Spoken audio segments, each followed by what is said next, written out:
Hello दोस्तों, gangs and Gulaabs web series कहानी की बात करें तो आरज और डीके की इस नई सीरीज की कहानी में दो गैंग है। दोनों एक दूसरे के सामने खड़े हैं। एक कोलकाता के माफिया सरगना से डील होनी है।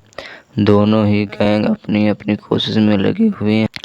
इस कारण फिजाओं में गोली बारूद और माहौल है वह, लेकिन क्राइम स्टोरी में चीजें तब और बिगड़ने लगती है जब एक ईमानदार नारकोटिक्स अफसर और एक मैकेनिक की end. Gangs and Gulaabs web series review आप देख रहे हैं। गैंग्स एंड गुलाब्स में ऐसी कई चीजें हैं जो इसे बेहतरीन और आश्चर्य से भर देती है। यह भी आपके चेहरे मुस्कुराते बिखरते हैं तो कभी पूर्णता का एहसास करवाती है। यह क्राइम ड्रामा सीरीज सिर्फ 90 दशक की श्रद्धांजलि ही नहीं है बल्कि एक्शन से भरपूर है और आर.डी. बर्मन की धुनों से लेकर गुलशन तेवैया के किरदार का खास हेयर स्टाइल, 90 के दशक में संजय दत्त का हेयर स्टाइल और यहाँ तक कि टीपू का हाफ स्वेटर डॉन में अमिताभ बच्चन जैसा, ये सभी ऐसे पहलू हैं जो डायरेक्टर जोड़ी राज और डीके की 90 दशक के गहरे प्रेम में को दर्शा।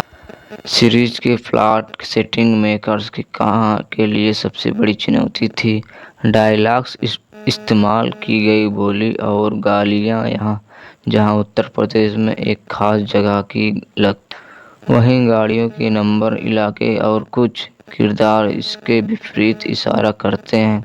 सीरीज में अच्छे खासे ट्विस्ट और टर्न है, हालांकि बीच में कुछ एपिसोड्स में इसकी रफ्तार थोड़ी देर के लिए लड़खड़ाती है भी है, लेकिन जल्द ही यह प्लॉट आखिर में सीरीज का क्लाइमैक्स एक पावरफुल है 5 के साथ आश्चर्यजनक रूप से सामने आता है। गैंग्स एंड गुलाब सिर्फ एक अच्छी कहानी ही नहीं बल्कि एक से बढ़कर एक परफॉर्मेंस के कारण भी दिल में उतरती है।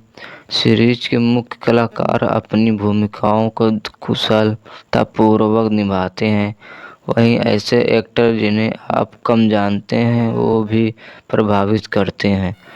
राज और डीके एक ऐसे यूनिवर्स है को क्रिएट करते हैं जिसमें अधिकतर लोग अवैध गतिविधियों में जुड़े हुए हैं। कहानी गुलाबगंज शहर की है जहां एक अफीम फैक्ट्री है।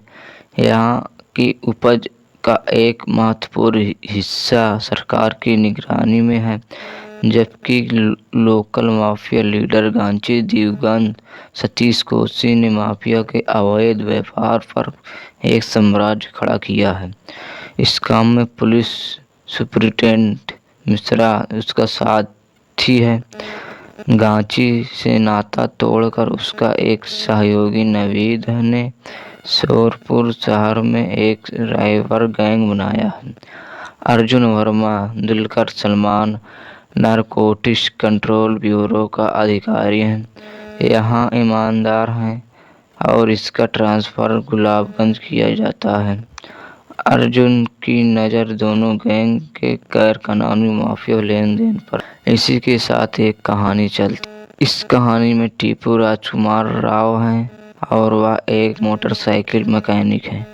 टीपू के पिता कबीर गांची के गैंग का हिस्सा थे। इन्होंने सीनियर गांची के साम्राज्य विस्तार में महत्वपूर्ण भूमिकाएं निभाई थी।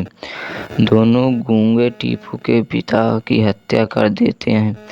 वहां जाने अनजाने में गांची के गैंग में शामिल हो जाता है क्योंकि उसने दोनों हमलाकारों की जान लेकर जवाबी कार्रवाई की है।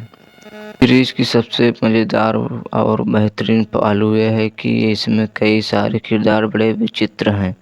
एक किरदार प्लॉट और लोकल बैकग्राउंड में बड़ी सहायता से जुड़े हुए हैं। दिवंगत सतीश कोसी सीनियर गांची के किरदार में शुरुआती 2 एपिसोड में शोभा बढ़ाते हैं। पर्दे पर जब आप उनकी कला की गहराई को देखते हैं तो चले जाने का दुख और अधिक होता है। राजकुमार राव ने टीपू के किरदार में जान डाल दी है। उन्होंने एक साधारण इंसान को रोल निभाया है। टीपू की अपने गुर्गे दोस्त बंटी और असिस्टेंट मैकेनिक कुमार कट के साथ बातचीत सीरीज के बेस्ट चीज़ों में से है। चैनल को सब्सक्राइब कर लेना दोस्त, डिस्क्रिप्शन में लाइक है, वेब सीरीज देख लेना।